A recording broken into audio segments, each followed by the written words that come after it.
पिछले 2 हफ्तों से आप लोगों ने एक शब्द बहुत ज्यादा सुना होगा, यूजीसी। लेकिन ये यूजीसी है क्या? सवर्ण समाज इतना बवाल क्यों मचा रहा था और आखिर में सुप्रीम कोर्ट को इस पर स्टे क्यों लगाना पड़ा? चलिए जानते हैं इस वीडियो में। 13 जनवरी को यूजीसी ने इक्विटी रेगुलेशन 2026 लागू किया, जिसका मकसद था कैंपस में होने वाले डिस्क्रिमिनेशंस को रोकना। इसके बाद सवर्ण समाज के लोगों ने काफी हल्ला मचा दिया।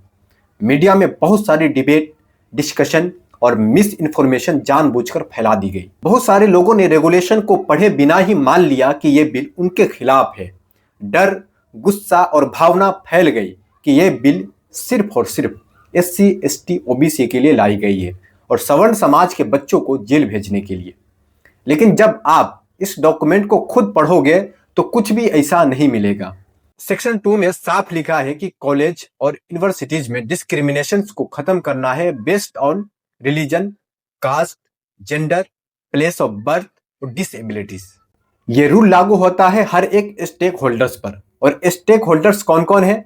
स्टूडेंट्स, फैकल्टी, स्टाफ और हेड ऑफ इंस्टीट्यूशंस। अब सबसे इंपॉर्टेंट हिस्सा है डिफिनेशंस का। और डिफिनेशंस के अंदर C और E 2 पार्ट बहुत ही इंपॉर्टेंट है। ई वाले पार्ट में लिखा है discrimination means against any stakeholders on the ground of the caste, religion, gender, place of birth, disabilities. मतलब इन सब चीजों के नाम पर किसी के साथ भी गलत होता है तो वो डिस्क्रिमिनेशन है। लेकिन उसी सेक्शन में C वाले पार्ट में लिखा है caste based discrimination means only against SC, ST and OBC। यहीं से कंफ्यूजन शुरू हुआ। अब समझो ध्यान से, अगर किसी जनरल कैटेगरी के व्यक्ति के साथ कास्ट बोलकर भेदभाव होता है तो वो कंप्लेन कर सकता है डिस्क्रिमिनेशन वाले सेक्शन में। अगर SC, ST, OBC के साथ होता है तो वो कंप्लेन करेगा कास्ट बेस्ड डिस्क्रिमिनेशन वाले सेक्शन में। मतलब प्रोटेक्शन दोनों को है, बस नाम अलग अलग है। सुप्रीम कोर्ट ने कहा है कि रेगुलेशन की लैंग्वेज थोड़ी अनक्लियर है और मिस यूज हो सकता है। इसी वजह से कोर्ट ने इस पर स्टे लगा दिया।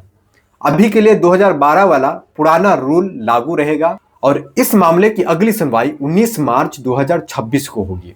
अंत में मैं आप सभी से बस इतना कहना चाहूंगा कि किसी का वीडियो देखकर उग्र मत होइए। खुद से डॉक्यूमेंट पढ़िए, समझिए कि क्या लिखा है। बाकी मिलते हैं अगले वीडियो में। Thank you so much.